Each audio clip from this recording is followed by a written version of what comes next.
VMR logics, this is Soumya. So ఈ రోజు వచ్చేసి నేను మీ ముందుకు ఎందుకు వచ్చానంటే, రీసెంట్ గా మనకి స్టాఫ్ సెలక్షన్ కమిషన్ వచ్చేసి 2022 అండ్ 2023కి రిలేటెడ్ టెంటేటివ్ క్యాలెండర్ అనేది రిలీజ్ చేయడం జరిగింది. సో ఆ క్యాలెండర్ ని బేస్ చేసుకొని మనం ఏ ఎగ్జామ్స్ ప్రిపేర్ అవ్వచ్చు, సో ఆ ఎగ్జామ్స్ కి రిలేటెడ్ ప్రిపరేషన్ స్ట్రాటజీ ఏంటి, సో వాటి గురించి డిస్కస్ చేయడానికి నేను ముందుకు వచ్చాను. అయితే సో రీసెంట్ గా ఎస్ఎస్సి రిలీజ్ చేసిన టెంటేటివ్ క్యాలెండర్ ని బేస్ చేసుకొని మనకి అప్రాక్సిమేట్లీ 70,000 ప్లస్ వేకెన్సీస్ అనేవి ఫిల్ చేయడం జరుగుతుంది.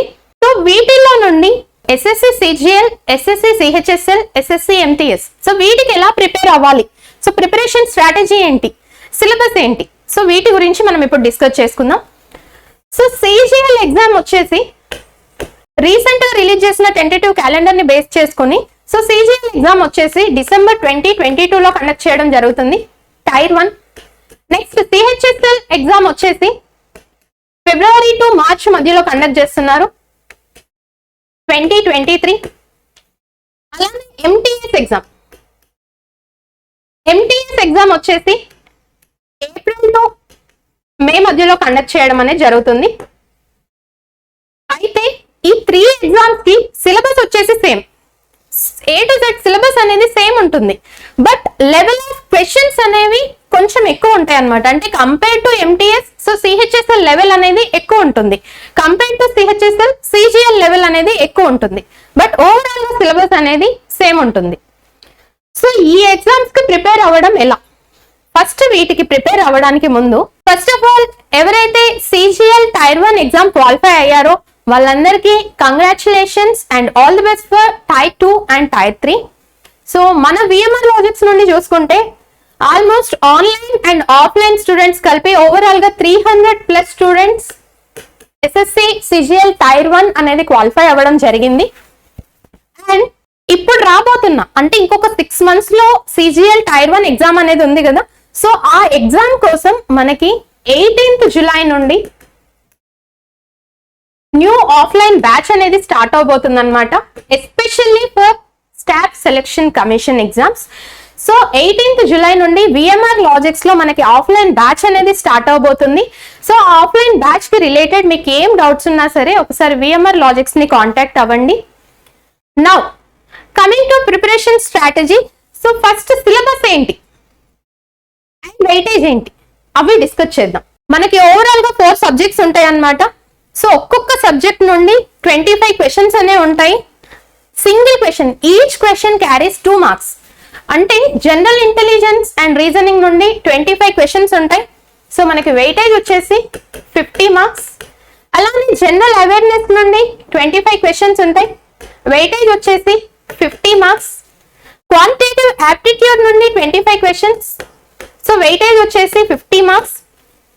అలానే ఇంగ్లీష్ కాంప్రహెన్షన్ నుండి 25 క్వశ్చన్స్, సో వెయిటేజ్ వచ్చేసి 50 marks. సో ఓవరాల్ గా మనకి టైర్ 1 వచ్చేసి 200 marks ఉంటుందన్నమాట. అయితే ఈ 200 marks లో 160+ ఎలా గెయిన్ చేయాలి? దానికన్నా ముందు ఇక్కడ డ్యూరేషన్ ఏంటి, ఈ ఎగ్జామ్ ఎన్ని క్వశ్చన్స్ ఉన్నాయి మనకు ఓవరాల్ గా 25, 25, 25, 25. సో ఓవరాల్ గా ఉన్న క్వశ్చన్స్ ఏంటి 100 క్వశ్చన్స్ కి వాడిచ్చే డ్యూరేషన్ వచ్చేసి 60 minutes, అంటే 1 hour డ్యూరేషన్ ఉంటుంది. సో ఇక్కడ మనకి పెద్ద టాస్క్ ఏంటి అంటే 100 క్వశ్చన్స్ ని 60 minutes లో కంప్లీట్ చేయాలి, అది మెయిన్ థింగ్. అంటే ఇక్కడ టైం మేనేజ్మెంట్ అనేది ఇంపార్టెంట్ అన్నమాట.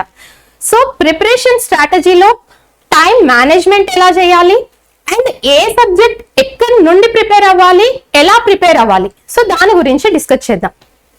సో ఫస్ట్ రీజనింగ్ గురించి డిస్కస్ చేద్దాం.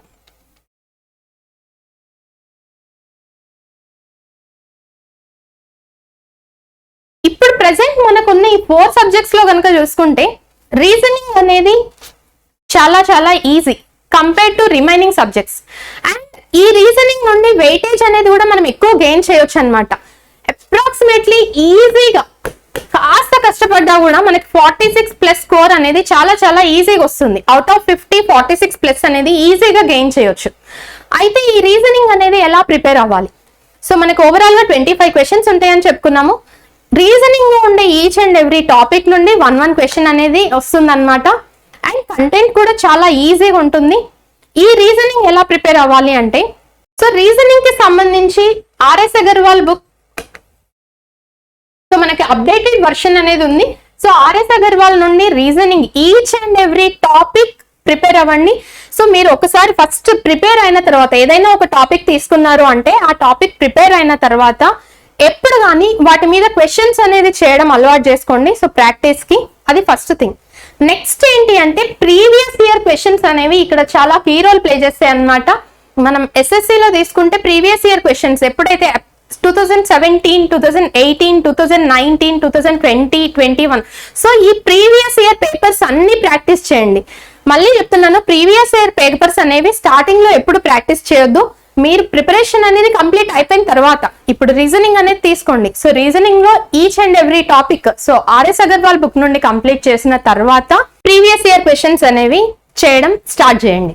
అయితే ఇక్కడ నేను మీకు ఇంకొక పాయింట్ చెప్పాను స్టార్టింగ్ లో, టైం మేనేజ్మెంట్ కూడా చాలా చాలా ఇంపార్టెంట్. ఇక్కడ టైం మేనేజ్మెంట్ అనేది కీ రోల్ ప్లే చేస్తుంది అని చెప్పుకున్నాం. చాలా మంది ఇప్పుడు 50 మార్క్స్ అంటే 46+ ఈజీగా పెట్టారని నేను అనట్లేను, బట్ విత్ ఇన్ టైమ్ లో పెట్టడం అనేది ఇంపార్టెంట్ అన్నమాట. అంటే ఇక్కడ రీజనింగ్ కి మనకు ఓవరాల్ గా 60 minutes టైం ఉంది కదా. సో రీజనింగ్ కి మాక్సిమం మీరు 12 to 13 minutes అనేది స్పెండ్ చేయాలి. అంతకన్నా ఎక్కువ స్పెండ్ చేస్తున్నారు అని అంటే టైం మేనేజ్ అవ్వదు. స్టిల్ మీరు ఎగ్జామ్ లో వెళ్ళిన తర్వాత మీకు ఆన్సర్స్ వచ్చినా సరే లాస్ట్ లో మీకు ఆన్సర్స్ చేయలేని పొజిషన్ అనేది ఉంటుందన్నమాట. సో మీరు ప్రాక్టీస్ చేసేటప్పుడు ఫస్ట్ థింగ్ ఏంటి, ఏదైనా ఒక టాపిక్ నేర్చుకుంటే ఫస్ట్ ఆ టాపిక్ ని పర్ఫెక్ట్ గా నేర్చుకోండి.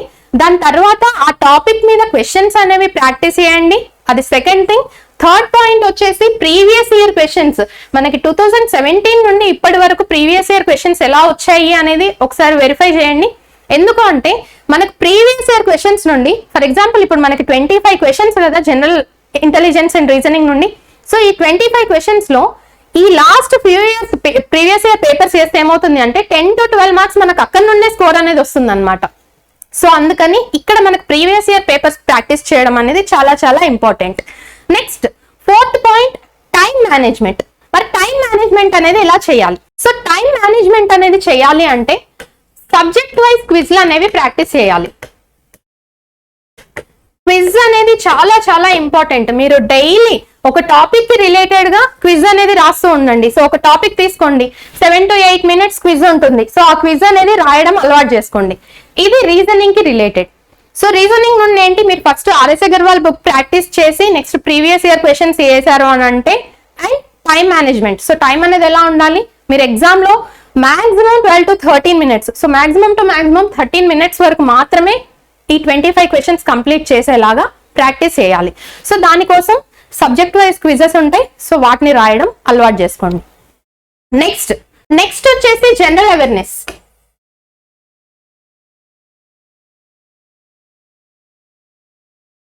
అయితే ఎస్ఎస్సికి ఎవరైతే ప్రిపేర్ అవుతున్నారో ఆ ప్రిపేర్ అయ్యే వాళ్ళలో అప్రాక్సిమేట్లీ 60 to 70% మెంబర్స్ భయపడే సబ్జెక్ట్ వచ్చేసి ఇది జనరల్ అవేర్నెస్. నేను జనరల్ అవేర్నెస్ చెయ్యను, మిగిలిన 3 సబ్జెక్టులు చేస్తాను, 3 సబ్జెక్టుల నుండి అవుట్ ఆఫ్ తెచ్చుకుంటా అంటే ఈ రీసెంట్ టైంలో ఉన్న కాంపిటీషన్ కి 3 చదివి ఒకటి వదిలేస్తా అంటే కుదరట్లేదు కదా. సో దానికోసమే జనరల్ అవేర్నెస్ కూడా 100% మీరు ప్రిపేర్ అవ్వాల్సిందే. అయితే జనరల్ అవేర్నెస్ అనేది ఎలా ప్రిపేర్ అవ్వచ్చు, సో దాని గురించి డిస్కస్ చేద్దాం. ఫస్ట్ జనరల్ అవేర్నెస్ లో కరెంట్ అఫైర్స్ ప్రిపేర్ అవ్వాలి. కరెంట్ అఫైర్స్ వచ్చేసి ఇది బెస్ట్ టైం. ఎందుకు అని అంటే మీకు ఎగ్జామ్ అనేది ఎప్పుడు డిసెంబర్ లో స్టార్ట్ అవుతుంది. సో బేసిక్ గా మనం సిజిఎల్ కి కానీ సిహెచ్ఎస్ఎల్ కానీ ఎంటీఎస్ కానీ లాస్ట్ 6 months కరెంట్ అఫైర్స్ అనేవి ప్రిపేర్ అవుతా ఉంటాం అనమాట. అందుకని ఎవరైతే సిజిఎల్ కి ఆల్రెడీ ప్రిపేర్ అయ్యి టైర్ 1 డిస్క్వాలిఫై అయిన వాళ్ళు ఉన్నారో, లేకపోతే ఎవరైతే బిగినర్స్ ఉన్నారో, సో ప్రతి ఒక్కరు కరెంట్ అఫైర్స్ అనేది ఇప్పటి నుండి చదవడం అనేది ప్రాక్టీస్ చేయండి. అయితే కరెంట్ అఫైర్స్ ఎలా చదవాలి? Mostly weekly current affairs prefer చేయండి. So weekly current affairs prefer చేస్తే ఏమవుతుంది అంటే మన కంటెంట్ అనేది ఏదైతే ఇంపార్టెంట్, ఆ వీక్ లో ఉన్న ఏవైతే ఇంపార్టెంట్ క్వశ్చన్స్ ఉన్నాయో అవి మాత్రమే చదివితే సరిపోతుంది.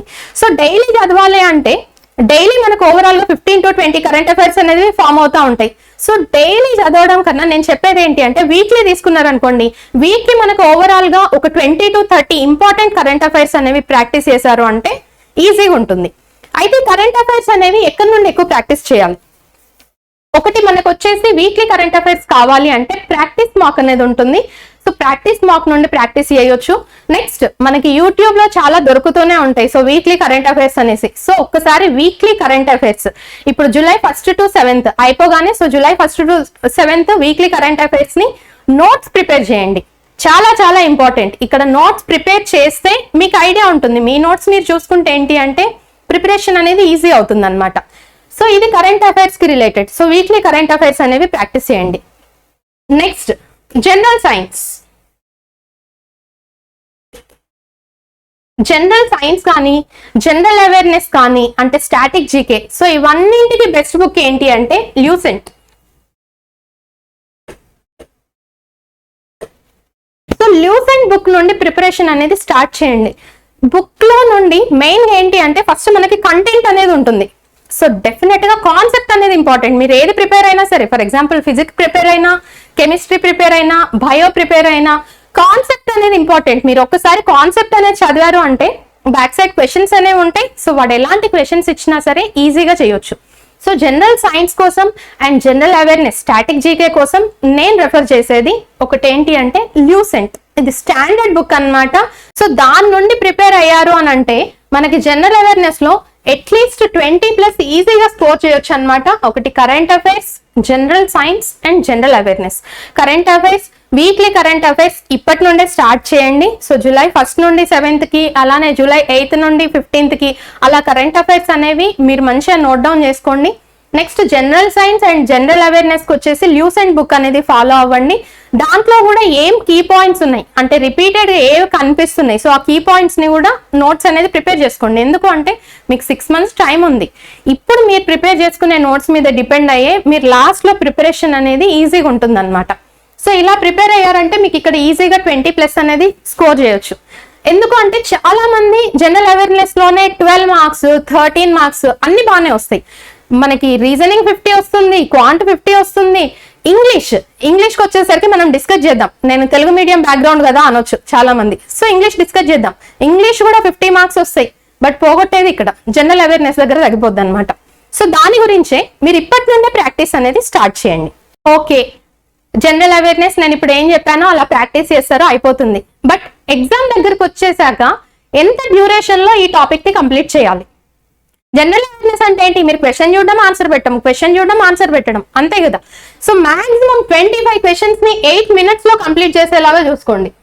సో 8 minutes లో జనరల్ అవేర్నెస్ అనేది కంప్లీట్ అవ్వాలి. అలా కంప్లీట్ అవ్వాలి అంటే సేమ్ దీనికి కూడా సబ్జెక్ట్ వైజ్ క్విజ్ అనేది ప్రాక్టీస్ చేయండి.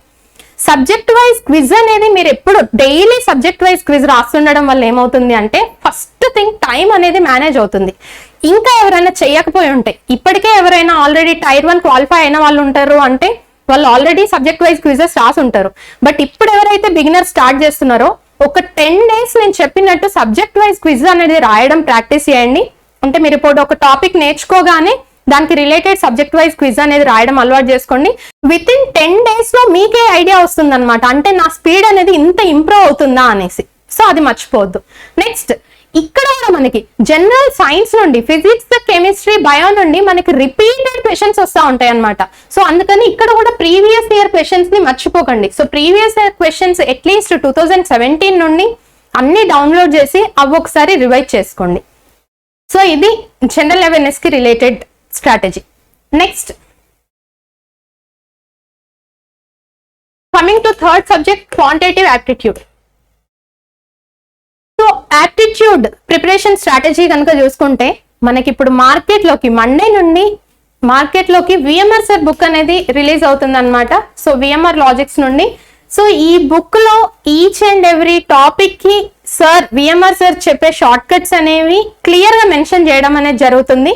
మీరు ఈ బుక్ ఓవరాల్ గా each and every topic prepare అయ్యారు అని అంటే మీరు డెఫినెట్ గా యాప్టిట్యూడ్ నుండి 46+ ఈజీగా గెయిన్ చేయొచ్చు.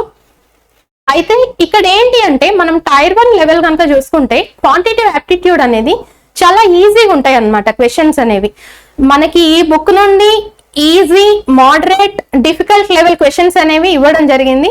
సో మీకు ఇక్కడ టైర్ 1 పాయింట్ ఆఫ్ వ్యూలో చూసుకుంటే ఈజీ టు మోడరేట్ లెవెల్లో ప్రిపేర్ అయ్యారు అంటే ఆ బుక్ నుండి మీకు ఈజీగా 46+ అనేది స్కోర్ చేయడం జరుగుతుంది. ఫస్ట్ బుక్ ప్రిపేర్ అవ్వడానికన్నా ముందు మీకు ఏంటి అంటే క్యాలిక్యులేషన్స్ అనేవి ఈజీగా రావాలన్నమాట. క్యాలిక్యులేషన్ స్పీడ్ అనేది వెరీ వెరీ వెరీ ఇంపార్టెంట్. మీరు క్వాంట్ చేస్తున్నారు అని అంటే ఫస్ట్ థింగ్ క్యాలిక్యులేషన్స్ అనేది స్పీడ్ ఎక్కువ ఉండాలి. సో స్పీడ్ ఎక్కువ ఉండాలి అని అంటే ప్రతి ఒక్క షార్ట్ కట్స్ నేర్చుకోవడానికి ట్రై చేయండి. ఇప్పుడు మల్టిప్లికేషన్ స్ట్రాటజీ ఉంది. ఫర్ ఎగ్జాంపుల్ ఒక నెంబర్ తీసుకుంటున్నాను, multiplication. So for example 47 × 43 multiply చేయండి అని చెప్పాము. సో ఏదైనా ఒక క్వశ్చన్ చేస్తున్నప్పుడు 47ని 43ని మల్టిప్లై చేయాల్సిన సిచ్యువేషన్ వచ్చింది. ఇక కూర్చొని 3 7s are 21, 3 4s are 12 reminder వస్తుంది, ఇవన్నీ చేసుకుంటూ కూర్చుంటారా? సో ఇక్కడ మనకి ఏంటి అంటే షార్ట్ కట్స్ అనేవి కీ రోల్ ప్లే చేస్తాయి. మీరు ఇక్కడ షార్ట్ కట్స్ నేర్చుకోవడం వల్ల టైం మేనేజ్ అవుతుంది అండ్ క్యాలిక్యులేషన్ స్పీడ్ అనేది ఇంప్రూవ్ చేసుకోవడం నేర్చుకోండి. ఇదే క్వశ్చన్ ఉందనుకోండి, దీన్ని ఎలా చేస్తాం? షార్ట్ కట్స్ తెలిస్తే ఏంటి అంటే ఇక్కడ సమ్ యూనిట్ డిజిట్ లో ఉన్న సమ్ 10 అయినప్పుడు ఈ స్ట్రాటజీ వాడతాం అనేది తెలుస్తుంది. అంటే యూనిట్ డిజిట్ ఒకట్ల స్థానంలో ఉన్న ఈ రెండింటి నెంబర్ల సమ్ అనేది 10 ఉండాలి, దాని పక్కనే ఉండే నెంబర్స్ సేమ్ ఉండాలి. సో ఇలా ఉన్నప్పుడు ఏం చేస్తాము అని అంటే డైరెక్ట్ 7 3s are 21. నెక్స్ట్ ఇక్కడ రెండిట్లలో నెంబర్ ఏమన్నా ఉండాలని చెప్పాను, సేమ్ ఉండాలని చెప్పాను. అంటే ఇక్కడ 10s+ కానీ ఇక్కడ 10s+ కానీ సేమ్ ఉంది. సో ఇప్పుడు 4 ఉందా, 4 తర్వాత వచ్చే నెంబర్ ఏంటి 5, 4 5s are 20. ఎంతసేపు పట్టింది చేయడానికి? ఇప్పుడు నేను ఈ షార్ట్ ట్రిక్ చెప్పాక ఇప్పుడు నేను వేరే క్వశ్చన్ ఇచ్చాను, 84 × 86 అని ఇచ్చాను. సో ఏం చెప్పాను మీకు షార్ట్ కట్? ఫస్ట్ ఇక్కడ ఈ రెండింటి సమ్ అనేది ఏమై ఉండాలి, 10 అయి ఉండాలి. అండ్ ఇక్కడ ఉండే 10s+ కానీ 2 డిజిట్స్ కానీ ఎలా ఉండాలి, సేమ్ ఉండాలి. సో ఇక్కడ 8 8 సేమ్ ఉన్నాయి. అప్పుడు ఏం చేస్తున్నాం, 4 6s are 24 మల్టిప్లై చేశాను. నెక్స్ట్ 8 తర్వాత వచ్చే నెంబర్ ఏంటి 9. So 8 9s are 72. సో ఇలాంటి మల్టిప్లికేషన్ ట్రిక్స్ కావచ్చు, ఇంకేమైనా షార్ట్ కట్స్ కావచ్చు, స్క్వేర్స్ ని, క్యూబ్స్ ని, సో ఇలాంటి షార్ట్ కట్స్ నేర్చుకుంటేనే మీకు క్యాలిక్యులేషన్ స్పీడ్ అనేది పెరుగుతుంది. క్యాలిక్యులేషన్ స్పీడ్ పెరిగింది అంటే ఆటోమేటిక్ గా మీకు టైం అనేది మేనేజ్ అవుతుంది అనమాట. సో క్వాంటిటివ్ యాప్టిట్యూడ్ కి బెస్ట్ వచ్చేసి విఎంఆర్ సార్ బుక్. సో దాని నుండి ప్రిపేర్ అనేది అవ్వండి. అండ్ అడ్వాన్స్ మ్యాథ్స్ వచ్చేసి నేను చెప్పే స్ట్రాటజీస్ ఆల్రెడీ సరిపోతూనే ఉంటాయి, మీరు యాప్ లో చూసుకున్నా సరే. అడ్వాన్స్ మ్యాథ్స్ వచ్చేసి మనకి ఇప్పుడు నెక్స్ట్ యాప్ లో రాబోతున్నాయి. ఈచ్ అండ్ ఎవ్రీ టాపిక్ వచ్చేసి మనకి basic to tough level, higher level questions అనేవి రాబోతున్నాయి. సో అది ప్రాక్టీస్ చేస్తే సరిపోతుంది. సో ఇది quantitative aptitude preparation strategy. So ఈ టాపిక్ కి టైం డ్యూరేషన్ ఏంటి? క్వాంటిటివ్ యాప్టిట్యూడ్ కి టైం డ్యూరేషన్ అనేది కావాలి కదా. సో క్వాంటిటివ్ యాప్టిట్యూడ్ కి మీరు మాక్సిమం 20 to 25 minutes అనేది స్పెండ్ చేయొచ్చు అనమాట. సో 20 to 25 minutes స్పెండ్ చేసినా సరే క్వాంటిటివ్ యాప్టిట్యూడ్ అనేది కంప్లీట్ చేసేలాగా పెట్టుకోవాలి. మాక్సిమం 20 minutes లో కంప్లీట్ చేశారు అంటే ఇక చాలా బాగా క్యాలిక్యులేషన్స్ అనేవి చేసినట్టు. బట్ మాక్సిమం ఏంటి అంటే 25 minutes లో కంప్లీట్ అవ్వాలి. సో దీనికి కూడా సార్ బుక్ ప్రిపేర్ అయిన తర్వాత ప్రాక్టీస్ క్వశ్చన్స్ అనేవి ఉంటాయి. సో అవి ప్రాక్టీస్ చేసిన తర్వాత డెఫినెట్ గా ప్రీవియస్ ఇయర్ క్వశ్చన్స్ అనేవి ప్రాక్టీస్ చేయాలి. సో ప్రీవియస్ ఇయర్ క్వశ్చన్స్ చేస్తేనే మీరు అసలు కాన్సెప్ట్ నేర్చుకున్న తర్వాత, ఫస్ట్ చేసేది ఏంటి కాన్సెప్టే కదా. సో కాన్సెప్ట్ నేర్చుకొని మీరు ఏవైతే ప్రాక్టీస్ క్వశ్చన్స్ చేస్తున్నారో చేశాక మీకే ఒక కాన్ఫిడెన్స్ అనేది వచ్చేస్తుంది. ఓకేనా? So previous year questions complete అయిపోయిన తర్వాత నెక్స్ట్ ఏంటి అంటే సబ్జెక్ట్ వైజ్ క్విజ్ అనేది చాలా చాలా ఇంపార్టెంట్. ఇప్పుడు ఫర్ ఎగ్జాంపుల్ రేషియో ప్రపోర్షన్స్ ఉంది. సో రేషియో ప్రపోర్షన్స్ అయిపోగానే దానికి రిలేటెడ్ సబ్జెక్ట్ వైజ్ క్విజెస్ మనకి 8 minutes, 9 minutes, 5 minutes. సో వాటి పైన డ్యూరేషన్ మెన్షన్ చేస్తాడు కదా. సో అలాంటి subject wise quiz, for example surds and indices ఉంది. సో ఆ టాపిక్ కి రిలేటెడ్ మనం క్వశ్చన్స్ అనేవి సబ్జెక్ట్ వైజ్ క్విజ్ అనేది రాసాము అని అంటే టైం అనేది ఈజీగా మేనేజ్ అవుతుంది. సో ఇది quantitative aptitude preparation strategy. Next finally English. అయితే చాలా మంది ఫీలింగ్ ఏంటి అంటే నేను తెలుగు మీడియం, అందుకని నేను ఎస్ఎస్సి అప్లై చేయను, సెంట్రల్ గవర్నమెంట్ జాబ్కి అప్లై చేయను. ఎందుకు అంటే దాంట్లో ఇంగ్లీష్ ఉంటుంది. చాలా మంది ఇంతకు ముందు వరకు చాలా మంది చెప్పిన డైలాగ్స్ ఇవే అనమాట. ఎవరు చూసినా సరే నేను తెలుగు మీడియం మేడం, నేను ఇంగ్లీష్కి నాకు సరిగ్గా రాదు, అందుకనే నేను ఎస్ఎస్సి అప్లై చేయను. But it's totally wrong perspective. ఎందుకు అని అంటే చాలా మంది CGL ఎవరైతే కొడుతున్నారో దాంట్లో 40-50% మెంబర్స్ వాళ్ళ రీజనల్ బ్యాక్గ్రౌండ్స్ నుండి వచ్చిన వాళ్ళే. సో తెలుగు ఏపీ తెలంగాణ అయితే తెలుగు మీడియం నుండి, లైక్ కేరళ కానీ వాళ్ళు మలయాళం నుండి అలా వచ్చిన వాళ్ళే ఉంటారన్నమాట. సో నేను తెలుగు మీడియం నుండి వచ్చాను, నేను SSCకి అప్లై చేయను, నేను ప్రిపేర్ అవ్వలేను, నాకు ఇంగ్లీష్ రాదు అనే మాట ఇప్పటి నుండి మైండ్లో నుండి తీసేయండి. అయితే ఇంగ్లీష్ ఎట్లా ప్రాక్టీస్ చేయాలి? ఫస్ట్ ఏంటి అంటే గ్రామర్ మీద ఫోకస్ పెట్టండి. మనం తెలుగు మీడియం నుండి వచ్చినా ఇంగ్లీష్ మీడియం నుండి వచ్చినా స్కూల్స్ లో గ్రామర్ అయితే నేర్పించకుండా లేరు కదా. సో గ్రామర్ సమ్వాట్ నేర్పించుంటారు కదా. ఇప్పుడు టెన్సెస్ ఉన్నాయి, నేర్పించకుండానే వచ్చామా ఇక్కడికి? రాలేదు కదా. సో గ్రామర్ మీద ఫోకస్ అనేది పెట్టండి. Next vocabulary. అయితే ఈ వొకాబులరీ అనేది ఎలా వస్తుంది అని అంటే న్యూస్ పేపర్ రీడింగ్ వల్ల. మీరు SSCకి ప్రిపేర్ అవుతున్నారు అని అంటే ఇంగ్లీష్ కి నా బెస్ట్ సజెషన్ ఏంటి అంటే డైలీ ఒక half an hour news paper reading అనేది మ్యాండేటరీ. సో డైలీ ఒక half an hour news paper read చేయడానికి పెట్టుకోండి. దాంట్లో మీకు ఏమైనా తెలియని వర్డ్స్ ఉంటాయి కదా, సో దాన్ని గూగుల్లో సర్చ్ చేసి ఆ వర్డ్ అంటే మీనింగ్ ఏంటి అలాంటివి నేర్చుకోండి. అలా నేర్చుకోవడం వల్ల వొకాబులరీ అనేది ఇంప్రూవ్ అవుతుంది. మీరు ఒక 2 months ఎవరైతే నేను తెలుగు మీడియం నుండి వచ్చినా అనుకుంటున్నారో ఈ వీడియో ఇప్పుడు వస్తుంది కదా, ఎగ్జాక్ట్లీ మీరు డైలీ ఒక half an hour news paper చదువుకోండి. చదివి మీకు తెలియని వర్డ్స్ ఏవైతే ఉన్నాయో ఆ వర్డ్స్ ని గూగుల్లో సర్చ్ చేసి వాటి మీనింగ్స్ ఎత్తుక్కొని ఒక నోట్స్ ప్రిపేర్ చేసుకోండి. 100% 2 to 3 months తర్వాత మీరే చెప్తారు నాకు వొకాబులరీ వచ్చేసింది ఆల్మోస్ట్ అనేసి. సో డెఫినెట్ గా న్యూస్ పేపర్ రీడింగ్ అనేది ఇంగ్లీష్ సబ్జెక్ట్ కి చూసుకుంటే మనకి కీ రోల్ అనేది ప్లే చేస్తుంది అనమాట. సో ఇలా మనం ఇంగ్లీష్ సబ్జెక్ట్ ని ప్రిపేర్ అవ్వచ్చు. సో ఇలా ప్రిపేర్ అవ్వడం వల్ల ఇంగ్లీష్ మీడియం బ్యాక్గ్రౌండ్ నుండి ఉన్నారు అంటే వాళ్ళు ఈజీగా 40-45+ ఈజీగా పెట్టొచ్చు. ఈ ప్రిపరేషన్ అయితే ఇంగ్లీష్ మీడియం అయినా తెలుగు మీడియం నుండి వచ్చినా సరే డెఫినెట్ గా గ్రామర్, వొకాబులరీ ఇలాంటివి ప్రిపేర్ అవ్వాల్సిందే. News paper reading English medium నుండి వచ్చినా సరే. బట్ ఇంగ్లీష్ మీడియం వాళ్ళు ఏంటి అంటే కొంచెం ఈజీగా ఇంగ్లీష్ని అండర్స్టాండ్ చేసుకునే పాసిబిలిటీ ఉంటుంది. తెలుగు మీడియం నుండి వచ్చిన వాళ్ళు ఏంటి అంటే 1-2 సార్లు కొంచెం వొకాబులరీ అనేది ఎక్కువ ఫోకస్ పెట్టడానికి ట్రై చేయండి. ఇలా ప్రిపేర్ అవ్వడం వల్ల మనకి ఏమవుతుంది అంటే ఈజీగా 40+ అనేది ఇంగ్లీష్ లో స్కోర్ చేయొచ్చు. నెక్స్ట్ ఎంతసేపట్లో ఇంగ్లీష్ ప్రాక్టీస్ చేయాలి? సో మీరు 25 questions ని మాక్సిమం టు మాక్సిమం 20 minutes లో కంప్లీట్ చేసేలాగా ఇంగ్లీష్ ప్రిపరేషన్ స్ట్రాటజీ అనేది ఉండాలి. సో మీరు న్యూస్ పేపర్ రీడ్ చేయడం వల్ల వొకాబులరీ అనేది ఇంప్రూవ్ అవుతుంది. నెక్స్ట్ ఇంగ్లీష్ ని ఎక్కడి నుండి చదవచ్చు? అరిహాండ్ పబ్లికేషన్స్ అనేది ఉంటుంది. సో అరిహాండ్ పబ్లికేషన్స్ నుండి మీరు ఇంగ్లీష్ ని బాగా ప్రాక్టీస్ చేయొచ్చు అనమాట. సో ప్రాక్టీస్ చేసిన తర్వాత నెక్స్ట్ ఏంటి? ప్రతి సబ్జెక్ట్ ని చెప్పుకున్నట్టే ఒక్కొక్క టాపిక్ మీరు ప్రాక్టీస్ చేసుకున్న తర్వాత నెక్స్ట్ ఏం చేయాలి? ప్రీవియస్ ఇయర్ క్వశ్చన్స్ అనేవి చేయాల్సింది. ప్రీవియస్ ఇయర్ క్వశ్చన్స్ చేయాలి. వీటితో పాటు సబ్జెక్ట్ వైజ్ క్విజ్ ఉంటుందని చెప్పుకున్నాం కదా. సో సబ్జెక్ట్ వైజ్ క్విజ్ మీరు ఏదైనా ఒక టాపిక్ తీసుకున్నారనుకోండి, ఆ టాపిక్ కి క్విజ్ వాడు 8 minutes అలాట్ చేస్తే 8 minutes లో మీరు ఎన్ని క్వశ్చన్స్ చేయగలుగుతున్నారు? అట్లా రోజు ఎవ్రీ డే మీరు ఎప్పుడైతే సిలబస్ కంప్లీట్ అయిపోయిందో మీకు రీజనింగ్ నుండి కానీ, జనరల్ అవేర్నెస్ నుండి కానీ, ఇంగ్లీష్ నుండి కానీ, క్వాంటిటేటివ్ యాప్టిట్యూడ్ కానీ సిలబస్ అయిపోగానే డైలీ ఏ టాపిక్ అయిపోతే ఆ టాపిక్ కి రిలేటెడ్ సబ్జెక్ట్ వైజ్ క్విజెస్ అనేవి రాయడం అలవాటు చేసుకోండి. సో మీకు స్పీడ్ అనేది ఇంప్రూవ్ అవుతుంది. మీరు 60 minutes లో 100 questions అడుగుతున్నాడు కదా, సో 60 minutes లో 100 questions ఎగ్జాక్ట్లీ ఆన్ టైం చేసే పాసిబిలిటీ ఉంటుంది. చాలా మంది చేసే మిస్టేక్ ఏంటి అంటే ఇప్పుడు ఒక టాపిక్ ఉంది అంటే ఏం చేస్తారంటే నాకు ఆ టాపిక్ వచ్చు కదా, సో ఆ టాపిక్ కి నేను ప్రాక్టీస్ చేయాల్సిన అవసరం లేదు అని అనుకుంటారు. బట్ నీకు టాపిక్ వచ్చినా సరే ఆ టాపిక్ నుండి ఏదైనా క్వశ్చన్ నువ్వు ప్రాక్టీస్ అనేది ఎక్కువ చేయకపోతే నీకు ఆ క్వశ్చన్ వచ్చినా సరే నీకు 2 to 3 minutes టైం పడుతుంది. అదే నువ్వు ఇక్కడనే ప్రాక్టీస్ చేసావనుకో ఆ క్వశ్చన్ ని 50 seconds లో నువ్వు అక్కడ వేయొచ్చు అనమాట ఎగ్జామ్ దగ్గర. సో దానికోసమే సబ్జెక్ట్ వైజ్ క్విజ్ అనేది మర్చిపోకండి. సబ్జెక్ట్ వైజ్ క్విజ్ అనేది ఎక్కువ ప్రాక్టీస్ చేయడానికి ట్రై చేయండి. సో ఈ వేలో మీరు ఈ 6 months ఈ వేలో ప్రిపేర్ అయ్యారనుకోండి, ఖచ్చితంగా CGL అనేది క్వాలిఫై అవుతారు.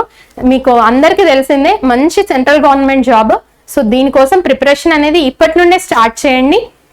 And one more thing, 18th July అంటే మండే నుండి మనకి VMR లాజిక్స్ లో ఎక్స్క్లూజివ్ SSC బ్యాచ్ అనేది స్టార్ట్ అవుతుంది. సో ఈ బ్యాచ్ గురించి ఫర్దర్ డీటెయిల్స్ కావాలి అని అనుకుంటే VMR లాజిక్స్ ని కాంటాక్ట్ అవ్వండి. Thank you so much to everyone and all the best. Thank you. Bye bye.